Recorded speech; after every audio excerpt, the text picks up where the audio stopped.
मक्के में एक बुढ़िया रहा करती थी और वो रसूल करीम अलैहिस्सलातु वस्सलाम से बहुत जलती थी और लोग उसके कानों में तरह तरह की बातों को डालते भी रहते थे। कोई कहता कि कोई मोहम्मद का चेहरा देख लेगा तो फिर वो उन्हीं का हो जाएगा। कोई कहता कि अगर वो उनकी बातों को किसी ने सुन लिया तो फिर उन्हीं के दीन को कबूल कर लेगा। कोई कहता कि मोहम्मद जादूगर हैं, कोई कहता कि मोहम्मद नया दीन लेकर के आए हैं। तरह तरह की बातों को बुढ़िया के कानों में लोग डाला करते थे। बुढ़िया सुनते सुनते परेशान हो गई और उसने अपने दिल में ये फैसला किया, ये इरादा किया कि इस शहर को छोड़ करके, इस इलाके को छोड़ करके हम दूसरी जगह चले जाएंगे। बुढ़िया ने ये सोच करके अपने सारे सामान को पैक किया और एक गठरी बना ली और गठरी इतना वजन हो गया गठरी में कि वो उठा नहीं पा रही थी अकेले। वो रास्ते में बैठ गई, घर के बाहर रास्ते में बैठ गई ये सोच करके कि कोई मदद करने वाला आएगा और मुझे मेरी मंजिल तक पहुंचा देगा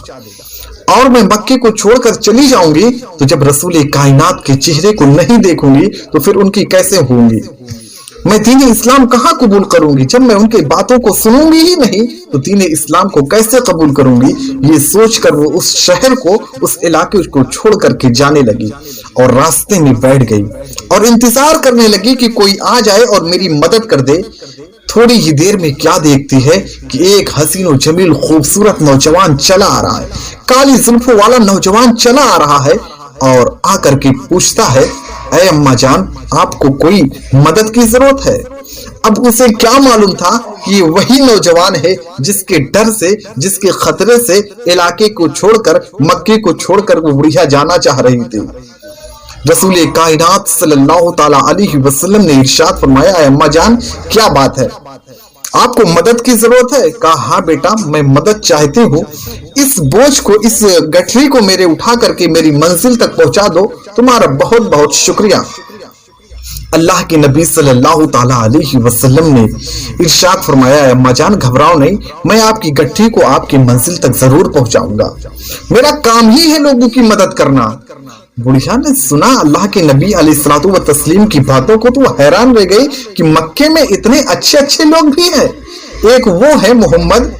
जिनके डर से मैं मक्के को छोड़ रही हूँ, इलाके को छोड़ रही हूँ, और एक ये नौजवान है कि बगैर पूछे ही, बगैर कहे ही मदद करने के लिए तैयार है। बहरहाल अल्लाह के नबी सल्लल्लाहु ताला अलैहि वसल्लम ने गठरी को उठाया और आप आगे आगे चलने लगे, बुढ़िया पीछे पीछे चलने लगी। आप लोग जानते हैं अच्छे तरीके से कि औरतों की आदत होती है बातें करने की। अल्लाह के नबी आगे चले जा रहे हैं, बुढ़िया पीछे पीछे चल रही है। उसके बाद जब बुढ़िया का इंजन स्टार्ट हुआ, जब शुरू हुई उसकी बात, तो अल्लाह के नबी को समझाने लगी कि बेटा देखो, जिस वजह से मैं मक्के को छोड़ करके जा रही हूँ, जिस वजह से मैं इस इलाके को छोड़ करके जा रही हूँ, कोई खास वजह नहीं है, लेकिन सुना है कि मक्के में एक नौजवान आया है, मक्के में एक ऐसा शख्स आया है जो उनको देख लेता है तो वो उसी का हो जाता है। एक नया दीन लेकर के आया है, अगर उनकी बातों को कोई सुन लेता है तो उनके दीन को कबूल कर लेता है। ऐ मेरे बेटे, तुम मुझे नेक लगते हो, तुम सीधे साधे लगते हो, तुम मोहम्मद की जाल में फंस ना जाना। मैं तुमको नसीहत करती हूँ कि उससे दूर ही रहना। अल्लाह के नबी सल्लल्लाहु ताला अलैहि वसल्लम ने जब बुढ़िया की बातों को सुना तो मुस्कुरा दिए और मुस्कुराते हुए चले जा रहे हैं। अब बुढ़िया के दिल में जो जो बातें आ रही है मोहम्मद सल्लल्लाहु अलैहि वसल्लम के लिए, उल्टा सीधा जो भी बोलना चाह रही बोलती चली जा रही है और अल्लाह के नबी मुस्कुराते हुए चले जा रहे हैं। सुभान अल्लाह। आज का नौजवान कोई होता, आज का कोई शख्स होता, या मैं खुद होता, या मेरी जगह और कोई होता, तो गठरी को उतार के नीचे फेंकता और कहता, सुनो, मैं तुम्हारी मदद भी कर रहा हूं, तुम मुझे गालियां भी दे रही हो, अपनी गठरी पकड़ो। लेकिन अल्लाह के नबी सल्लल्लाहु अलैहि वसल्लम का किरदार देखो, अखलाक देखो कि बुढ़िया रसूल कायनात को गालियां दे रही है, रसूल कायनात को उल्टा सीधा बोल रही है, लेकिन अल्लाह के नबी उसके बोझ को उठा करके चले जा रहे हैं और मुस्कुराए जा रहे हैं। जब मंजिल आ जाती है, अल्लाह के नबी सल्लल्लाहु ताला अलैहि वसल्लम उस गठरी को उतार के नीचे रखते हैं और इजाजत मांगते हैं कि अम्मा जान, आपका काम हो गया, अब मुझे इजाजत दीजिए। वो बुढ़िया कहती है कि नहीं बेटा, ऐसे नहीं जा सकते हो, जाने से पहले अपनी उजरत तो ले लो, अपनी मजदूरी ले लो, اور اپنا نام بتا کے جاؤ، اپنا نام ضرور بتا دو، تاکہ اگر کوئی مکے کی برائی کرے محمد کا نام لے کر کے کہ ایک ایسا شخص ہے مکے میں جو اپنی باتوں سے لوگوں کو پھنساتا ہے، تو پھر وہی میں تمہارا نام لے کر کے مکے کی تعریف کروں گی کہ ایک ایسا بھی شخص ہے جو بغیر کہے مدد کرتا ہے، جو بغیر کہے ہیلپ کرتا ہے۔ اے میری بیٹی، اپنا نام بتا دو، مجھے اپنا پتہ بتا دو۔ اللہ کے نبی صلی اللہ علیہ وسلم نے ارشاد فرمایا، اما جان آپ کا کام ہو گیا، نام وام سے کیا لینا دینا آپ کو؟ بڑھیا نے کہا نہیں، نام تو بتانا ہی ہوگا آپ کو ایڈریس تو بتانا ہی ہوگا کہ کہاں رہتے ہو، تاکہ پھر کبھی زندگی میں ملاقات ہو تو کم سے کم ہم ایک دوسرے کو پہچان تو لیں۔ اللہ کے نبی صلی اللہ تعالی علیہ وسلم مسکرائے اور ارشاد فرمایا، اے اماں جان، جس کے ڈر سے تم یہاں سے جا رہی ہو، جس کے ڈر سے تم اس علاقے کو چھوڑی ہو، میں وہی محمد ابن عبداللہ ہوں، میں محمد ابن عبداللہ ہوں جس کے ڈر سے تم علاقے کو چھوڑ رہی ہو۔ اتنا کہنا تھا کہ بڑھیا کے پیروں تلے زمین کھسک گئی،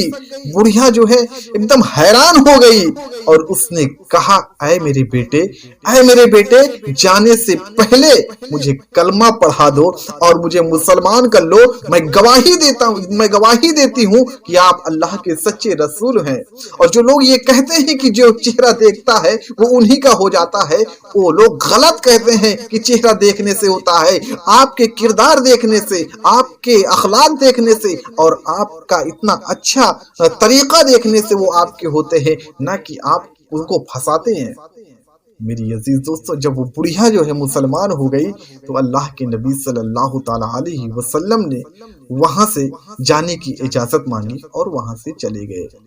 رسول کریم صلی اللہ تعالی علیہ وسلم کی کردار کو دیکھیے، رسول کریم علیہ الصلوۃ والتسلیم کے اخلاق کو دیکھیے کہ ایک ایسی بڑھیا جو اتنی جلتی تھی رسول ہاشمی سے، رسول کائنات سے اتنا جلن رکھتی تھی کہ اپنے شہر کو چھوڑ کے دوسری جگہ چلی گئی تھی،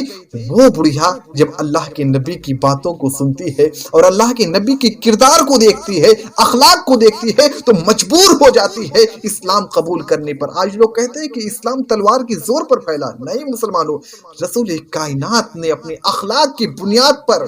اپنے کردار کی بنیاد پر اسلام کو پھیلایا ہے۔ ورنہ آپ غور کریں اور دیکھیں کہ رسول کائنات صلی اللہ تعالی علیہ وسلم طائف کے میدان میں گئے ہوئے تھے، طائف کے لوگوں کو سمجھانے کے لیے، دین اسلام پھیلانے کے لیے وہاں گئے ہوئے تھے، لیکن لوگوں نے آپ کو پتھروں سے مارا، آپ کو کنکریوں سے مارا، آپ لہو لہان ہو گئے، آپ کے جسم سے خون نکلنے لگا، آپ کی حالت خراب ہو گئی، آپ کو لوگ پتھروں سے مار رہے تھے، آپ کے پیروں سے خون نکل رہا تھا، آپ دین اسلام پھیلا رہے تھے۔ میری عزیز دوستو، جب لوگوں نے پتھر سے آپ کو مارنا شروع کیا، اتنا مارا کہ آپ بے حال ہو گئے، ایک صحابی رسول آپ کو آ کر کے اٹھاتے ہیں اور اٹھا کر کندھے پہ آپ کو ٹکاتے ہیں، ٹکا کر کے ایک باغ میں لے جاتے ہیں، اور لے جانے کے بعد میں ایک درخت کے نیچے جو ہے آپ کو بٹھاتے ہیں۔ وہ درخت بھی ایک کافر کا رہتا ہے، لیکن ایک کافر کو جو ہے آپ کے اوپر رحم آتا ہے، اور اس نے آپ کے سامنے انگور پیش کیا۔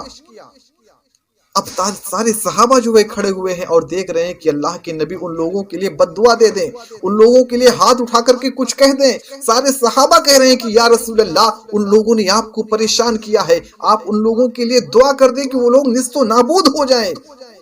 ان لوگوں کے لیے دعا کر دیجئے کہ وہ لوگ ایک دم ختم ہو جائیں۔ اللہ کے نبی صلی اللہ تعالیٰ علیہ وسلم ہاتھوں کو اٹھاتے ہیں اور کیا دعا کرتے ہیں آپ ذرا دیکھیں۔ اللہ کے نبی دعا فرماتے ہیں کہ اے میرے مولا، جن لوگوں نے مجھے پریشان کیا ہے، جن لوگوں نے مجھے ستایا ہے، مولا تو انہیں ہدایت دے دے۔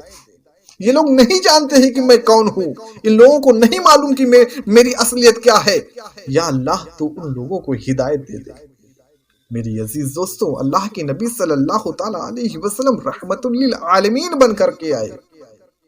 رحمت للعالمین بن کر کے آئے، کردار سے، اپنے اخلاق سے لوگوں کو بتایا کہ اسلام کیا چیز ہے۔ آپ نے 40 سال تک مکے میں کسی سے کچھ نہیں کہا، جب سارے مکے میں یہ بات پھیل گئی کہ اللہ